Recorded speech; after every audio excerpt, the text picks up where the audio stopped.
Fala pessoal, tudo bem? Meu nome é Túlio. No vídeo de hoje a gente vai comentar um pouquinho sobre o HCTR, um fundo high yield que vem sofrendo bastante na bolsa nas últimas semanas. Nos últimos dias a cotação caiu bastante e finalmente a gestão soltou o relatório gerencial, atualizando aqui a situação de alguns CRIs importantes dentro da carteira, e eu vou comentar com vocês para ver se preocupa ou não. Atualmente, grande parte do patrimônio líquido não está gerando renda e eu vou detalhar isso para vocês.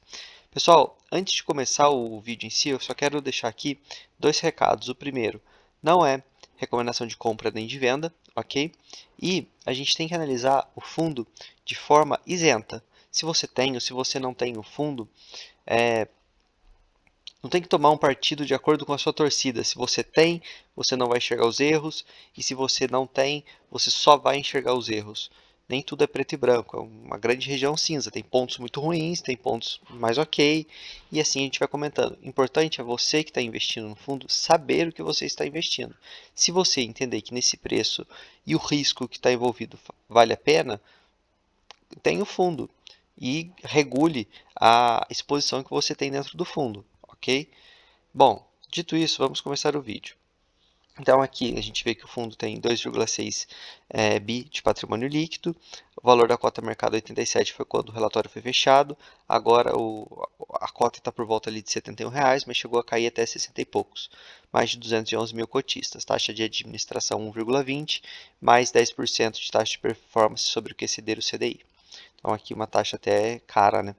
Bom, o fundo anunciou então um dividendo de 70 centavinhos por cota e ele coloca aqui que esse resultado é explicado pelo período macroeconômico delicado que a gente vem sofrendo no país. E ele descreve aqui que ativos high yield possuem como características entregar retornos acima da média e por isso também está exposto a mais risco. Bom, eu vou aqui comentar rapidamente só a questão dessa parte macroeconômica e de histórico que ele colocou para já ir direto para os CRIs. Então ele coloca aqui que a gente está vivendo um período de maiores incertezas no mercado, redução da atividade econômica, e por causa disso ele tem que fazer um trabalho mais intenso junto aos credores. E aqui ele já coloca que em determinados momentos ele vai implementar medidas de renegociação de dívidas e ou concessão de waivers, e é crucial para preservar a liquidez e dar condições necessárias para o bom andamento e curso normal do negócio. Resumindo, ele vai no devedor dele, se o devedor estiver apertado, ele vai afrouxar um pouco a corda, dando carência, fazendo waivers, para poder esse devedor ter gás para conseguir pagar. Concordo 100% com isso? Depende muito do caso. Tem casos que você vai ficar dando carência e dando ar para o seu devedor e ele não vai pagar. E aí, às vezes, aquela garantia que ele tem já se desfez. Era melhor você já ter executado logo a garantia, ter pego o dinheiro e investido em outra coisa. Em outros, não. Então, varia de caso a caso. E aí a gente vai acompanhar para ver se ele vai dar esse nível de detalhe suficiente para a gente conseguir entender se, olha, é uma boa carência ou não. Olha, que era melhor ter executado, tá? Então, vamos seguir. Primeiro problema aqui do fundo, circuito das compras. Pessoal, eu quero deixar claro para vocês que eu fiz anotações aqui, ó, para não esquecer do que eu vou falar. Então, isso aqui são minhas anotações, tá? Não são anotações lá da gestão. Primeira coisa aqui que eu quero comentar, eles vão comentar sobre 4 CRIs com a gente. Eles não informam no texto corrido aqui quanto cada CRI representa no PL do fundo. Por que isso me incomoda? Porque um dos CRIs que ele vai trazer aqui para a gente é o CRI com maior porcentagem no PL. Então, assim, é importante. E outros são grandes CRIs também do portfólio. Então, ele poderia já ter colocado. Mas vamos seguir. Então, ele coloca aqui que o time de gestão da SPX está empenhado na implementação de estratégias traçadas na criação de novas frentes alternativas para desenvolver o shopping e aumentar a eficiência da região. Então, a gente sabe que lá é um local que muitos vendedores tinham que fazer essas suas lojas e vender os seus produtos dentro do circuito, entretanto, eles foram para a rua por N problemas. E a gestão está tentando trazê-los de volta para dentro para poder ali alugar os 4.000 boxes que tem ali para poder gerar renda. Então, no mês de fevereiro, ele coloca aqui que houve atraso no pagamento das obrigações previstas pelo CRI e as obrigações foram quitadas acrescidas das multas previstas no dia 7. Bom, segundo ponto aqui que eu quero dar de atenção para vocês. Ele não trouxe aqui uma informação para a gente se foi um atraso pontual e nos próximos meses está tudo ok, vai continuar sendo pago, ou não. Ele simplesmente deixou em aberto. Olha, pagou em atraso e é isso. Então isso aqui já é mais um ponto de atenção para a gente saber. Mês que vem vai pagar ou não vai? Pessoal, esse vídeo vai ficar um pouco longo, tá? Eu peço desculpas, mas aqui realmente é muita coisa.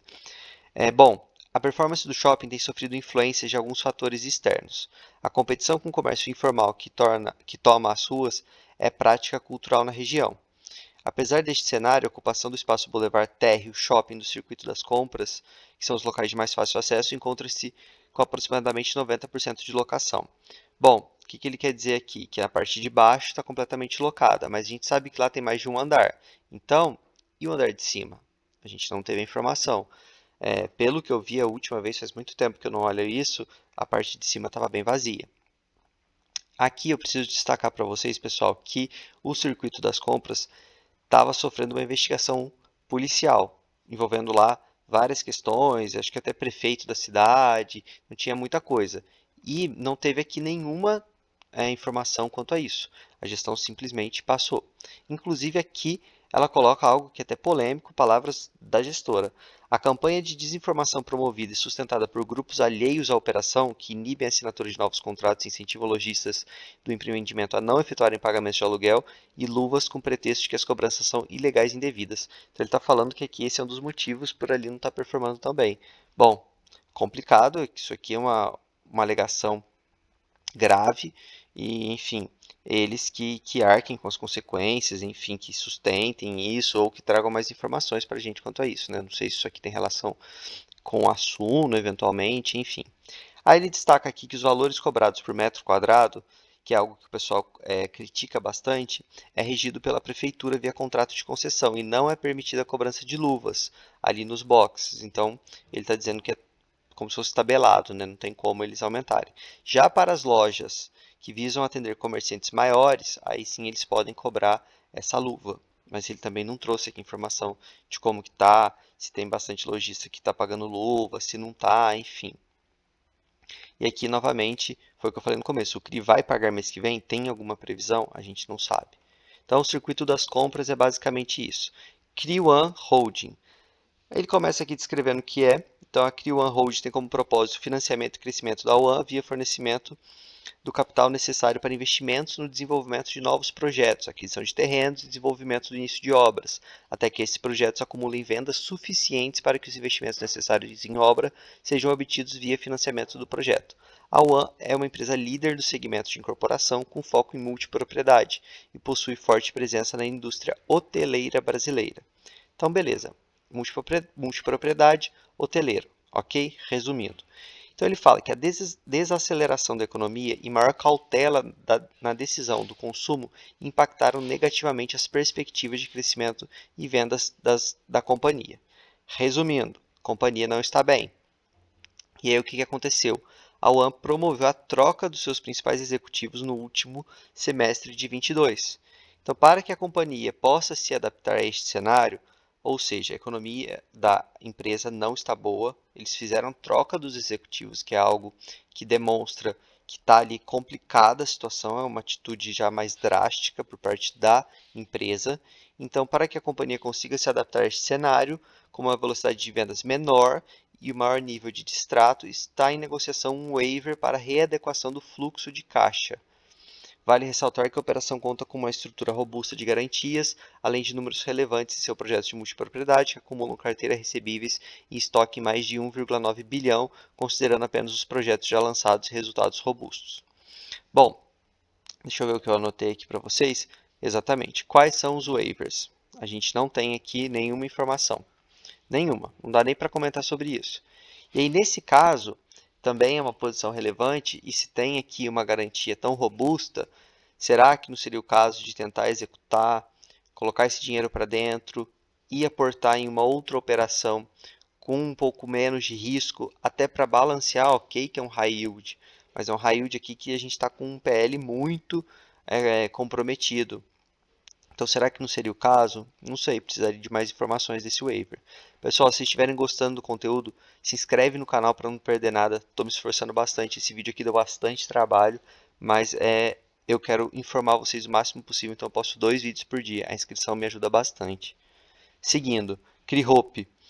Hope é uma rede hoteleira com presença nos principais polos turísticos do Brasil, composta por 9 hotéis e um total de 1.950 unidades hoteleiras. Então aqui ele começa falando que essa rede hoteleira ela performou muito bem, apesar de tudo. Então aqui, olha, pelo lado financeiro, embora severamente impactada pela pandemia, no início de 2020 até o primeiro semestre de 2022, a companhia alcançou resultados bastante expressivos em pouco tempo, como descritos brevemente abaixo. E ele coloca aqui métricas boas do CRI. Então, aparentemente, é um CRI que está bem, que está funcionando. É um CRI não, é uma empresa que está bem, então ela vai conseguir pagar o CRI. Só que aí vem a parte 2. Do ponto de vista da operação, a companhia está investindo recursos para campanhas de marketing, visando reduzir a dependência e o alto custo dos canais de distribuição e repaginar hotéis do portfólio, que foram ali durante a pandemia, precisaram de mais capex, ou seja, precisaram investir para poder ali melhorar o hotel, atrair mais público. Essa demanda de recursos gerou a necessidade de um alongamento na operação, com uma renegociação formalizada na Assembleia Geral dos Detetores do CRI. Em resumo, constituindo o quê? Então, pessoal, deixa eu dar uma resumida até aqui. O que aconteceu? A empresa teve que investir muito para conseguir entregar aquela performance acima e agora não consegue pagar a operação.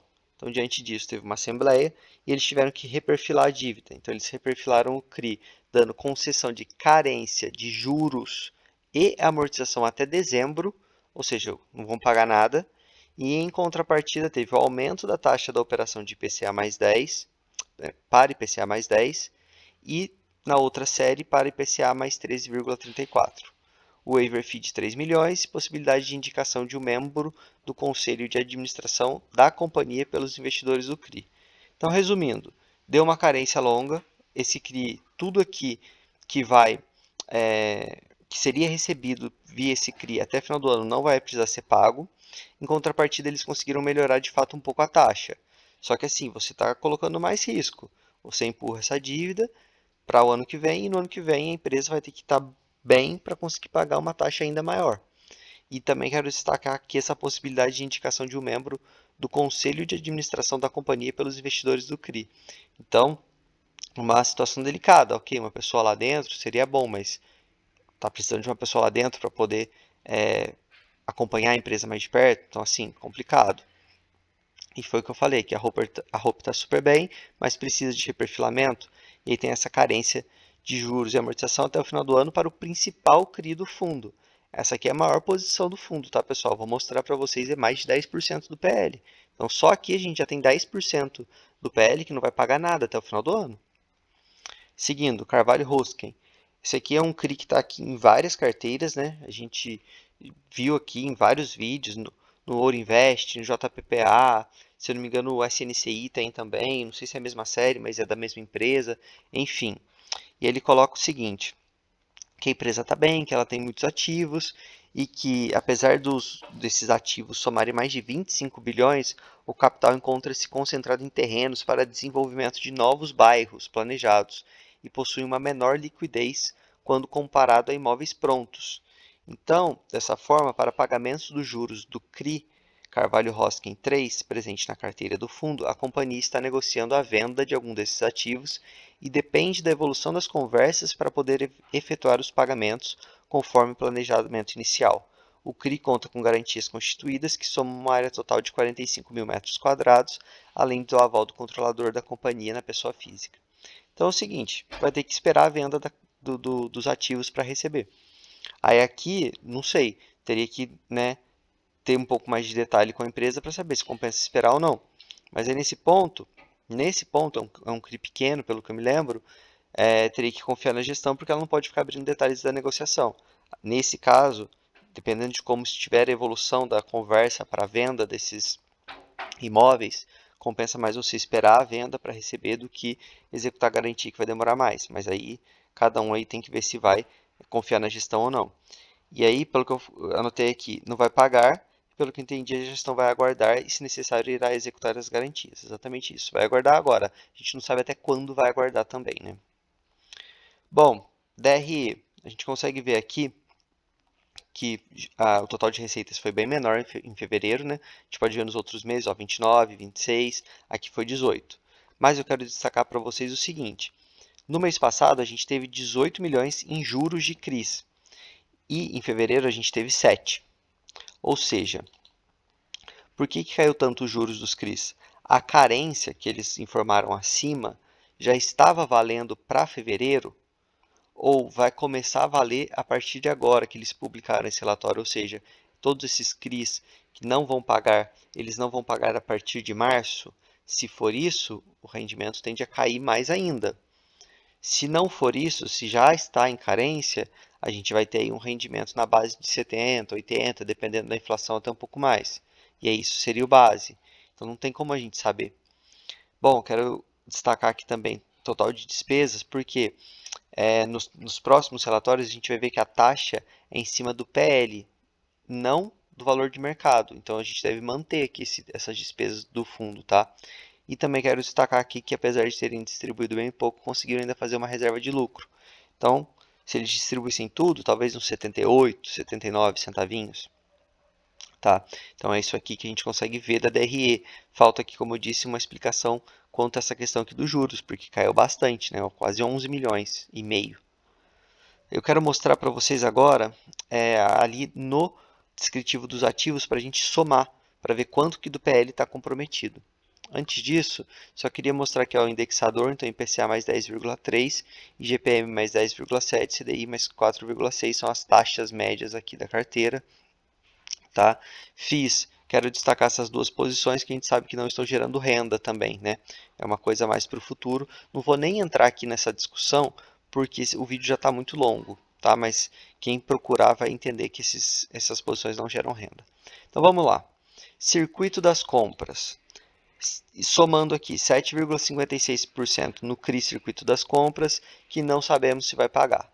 Mas eu não vou nem considerar isso aqui no cálculo que eu vou fazer, mas é um ponto de atenção para vocês. Descendo, o que mais que a gente tem? A gente tem aqui os CRIs corporativos com problema. Então, CRI Hope, que a gente viu, 10,17% do PL, maior posição. CRI Hope subordinada, 4,71%. Então, aqui quase 15%. Temos aqui os CRI One, que dá aqui mais 12 e pouquinho, e o Hosken. Então, somando tudo isso aqui, a gente já tem 27,65, tá? E algum tipo de problema ou carência, ou enfim, alguma coisa acontecendo. Além disso, a gente tem aqui os da GPK e das GJP, que também tem problemas, mas eu não vou nem comentar muito aqui nesse vídeo porque vai ficar muito longo. Mas é algo para atenção, para você que é cotista, estudar. Descendo, vamos olhar as posições em FIIs, XBCO e o Serra Verde. Somando aqui, a gente tem 15,61, que nesse caso não é nem problemas, mas que não está pagando, né? É para o futuro.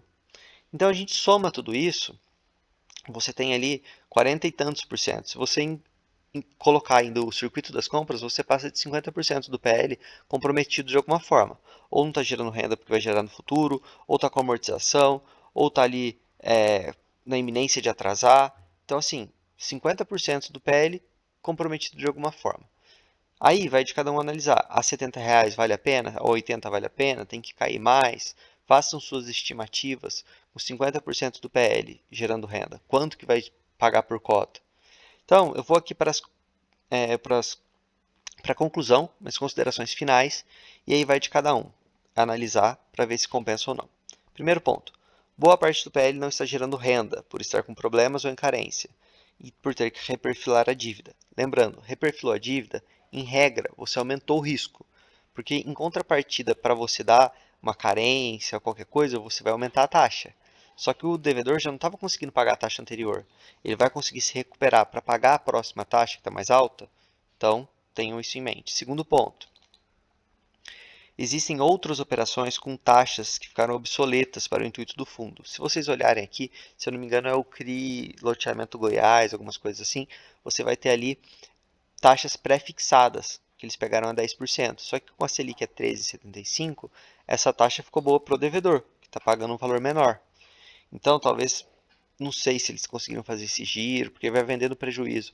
Mas, enfim, é mais uma porcentagem do PL que tem que tomar cuidado de alguma forma, tá? Tomar cuidado assim, saber que você está recebendo menos. Terceiro ponto, não foi informado se os CRIs com problemas e ou os que vão ter carência a partir de agora pagaram ou não em fevereiro.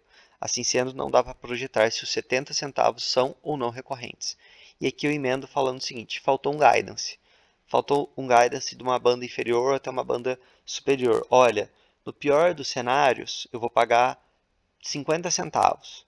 Se tudo acontecer dentro do esperado, eu vou pagar R$ 1. Nem que fosse assim, uma banda muito larga, sabe? Para pelo menos a gente conseguir ali projetar alguma coisa. Quarta anotação, não tem guidance, foi o que eu falei. Então eles poderiam ter colocado ali para a gente fazer umas contas. Sexta anotação, sem previsão e com informações faltantes, a cotação pode sofrer ainda mais, tanto pelas notícias ruins, em grande parte do PL, quanto por falta de clareza, como exposto acima. É o que eu sempre falo, pessoal. O mercado ele bate nos fundos, nas ações, enfim, sempre por dois motivos, a grosso modo. Primeiro, por estar com algum problema de fato. Então ali você tem um risco muito grande, você tem um devedor que vai falir, você tem um default, a cotação vai sofrer. Segundo ponto, a gestão não ser transparente. Não dá todas as informações para você, demorar para dar as informações, e aí o mercado não gosta de incerteza, a cotação sofre também. Bom, vamos aqui para a última anotação, que eu quero falar o seguinte. Eu analisei aqui então os principais problemas. Se somar tudo, passa de 50% comprometido de alguma forma. Mas eu quero falar para vocês o seguinte, analisem os outros CRIs e os outros FIIs.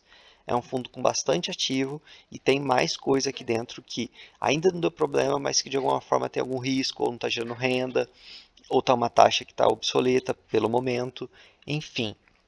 Continuando o relatório aqui, a gente consegue ver as operações. Então, eu recomendo também que vocês leiam, para vocês conhecerem, se familiarizarem com as operações, para entender, olha, esse aqui está performado, ou seja, já está construído.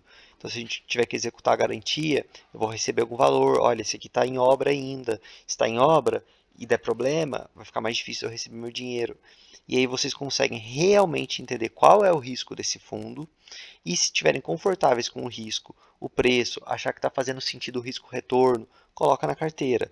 E sempre coloca na carteira, se for colocar, calculando ali. Olha, não vai colocar 50% nesse fundo, coloca 2,5%, 5% se você quer algo mais high yield, tá certo? E o meu recado final é, não sejam torcedores do fundo, sejam investidores, tenham amor ao seu dinheiro.